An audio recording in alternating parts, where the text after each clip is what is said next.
So ayun guys, yan, good morning guys sa ating mga mano dyan ulit. At yan na nga guys, yung ating tinanim yan.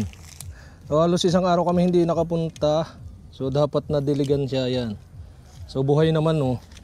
Talagang kita mo namang buhay yung ating tinanim yan. Yan pa oh. Yung papaya lang hindi natin nadiligan oh. Dapat madiligan ngayon. Yan, ito pa. Oh, natayo na, ibig sabihin buhay. Ito. Yan. Buhay ito, mas matindang buhay nito, magaling yung or madali yung mabuhay. So, ayun guys. Yan, at plano pa natin ulit magtanim dito ng pechay tapos mustasa. Yan, diyan. So, iigib muna tayo ng pandilig dahil yan, halos pa 2 days na hindi na natin nadidiligan.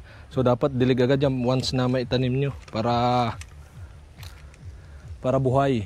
Pero buhay yan, lagi kway na yan oh. Basta may bugsok mo yan. So mayroon namang moist galing sa gabi, so parang nadidilig yung lupa. So okay, give muna tayo. So yun guys, yan, meron dito tayo na gagawin na compost. Yan, tawag dito compost. So pagka gagamitin natin pandilig, magiging na yung compost tea. Yan, dahil magkakaroon na yan ng tubig. So sabi, maglalagay dyan ng mga, ito yung compost na mga gulay, mga pinag-anuhan ng gulay, mga pinag-himayan ng gulay, or yung ano ba, balat ng saging, yung ito to, avocado, yung balat ng avocado, yan. Tapos meron ding balat ng itlog, yun, pwede rin. Tapos yung pwede nyong isama dito yung mga bunot, yan. Tapos ay anong tawag doon, yung kulay brown. Pwede yung mga dahon, bunot, kahoy na yung ano mabubulok na, dapat lang maliliit paggagawa ng compost. So sa ngayon wala pa tayo dahil yun ay kailangan patagalin. So gagamit muna tayo ng mga ganto. So lalagyan na rin natin ng tubig. Tapos pag once na malagay natin ng tubig, gagamitin rin natin pandilig. Kaya naman, gagamitan natin ng compost. So bago lang tayo, start lang tayo ng pagko-compost ng pandilig. So kapag wala siyang tubig, compost. Pag may tubig, compost din na. Compost tea. Kumbaga, yan. So ang gagawin muna natin, lalagyan natin ng tubig, tapos gagamitin na natin pandilig. Diretso na para sa ating mga itatanim na mga gulay is gumanda. Yan guys, higib muna tayo dito. Yan, ganda dito ng view. Yan dito guys. So dito lang yung ating iigiban. Yan, yan to, kala nyo ay ano, wala yung tubig. Yan, lumot lang yan yun oh. May pinaghawanan di yan. So iigib tayo dyan. Yan dito, iigib tayo. Hop, yan. So wala tayong lalagyan. So isasadlok natin. Hindi ko naman isasagad yung pinakang ano. Yan, lalagyan ko lang ng tubig. Mamaya tayo kukuha ng panibagong lalagyan. Yan. So ayun guys, yan.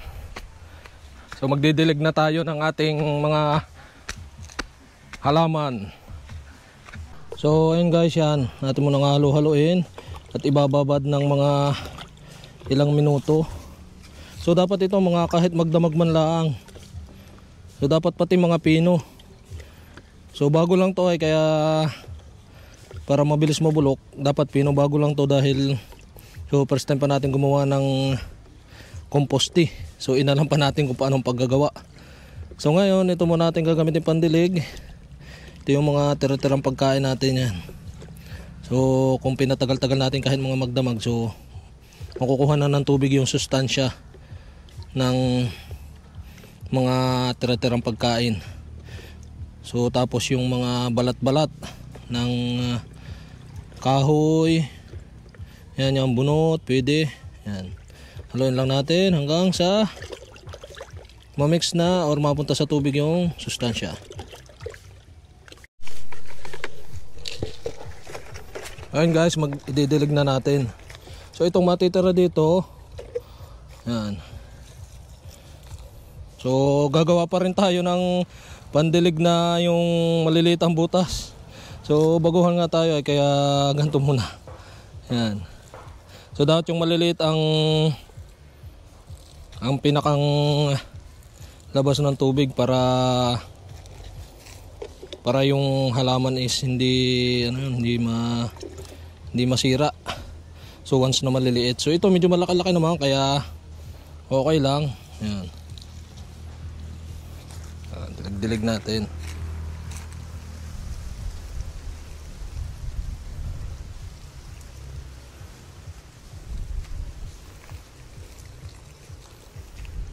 Tapos ito, papaya. So ganun din. So yung matitira dito, babataran natin ng tubig para mga bukas. So didiligan din natin. Yan, may sustansya ng kahit papaano. Bukas lalo na yan, once na mabatad yung mga tira-tirang pagkain. Yan. So matutuyo na to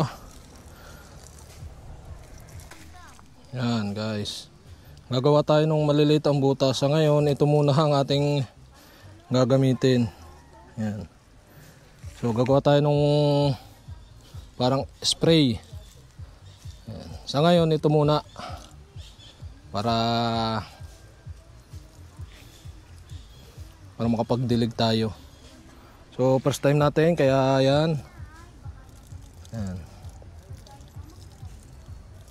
First time nating magtanim-tanim kaya kung may mga suggestion kayo, comment kayo sa baba sa mga expert dyan. Yan. So nakakuha pa tayo ng mga kaalaman kay YouTube. Yan. Kuhuli tayo. Tapos dilig na lang uli natin. Yan. So malaking bagay ito pagka ginagamitan ng ganito. Ito yung pinakang fertilizer o pataba. So mas maganda nga yung batad na batad or yung matagal na para yung sustansya is na mabilis ma-absorb ng tubig. Yan.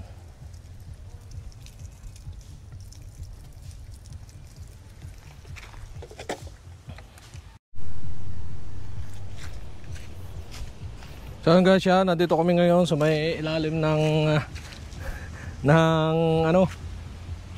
liputi. At yan, meron tayo dito kung tawagin is ito to, guyabano na ang tawag doon, yung guyabano na parang buko salad. Yan. So anong nga bang nilagay lang dito? Gatas lang. Yan, gatas lang nilagay. Baka mas masarap pag may nisil cream Kaya nga.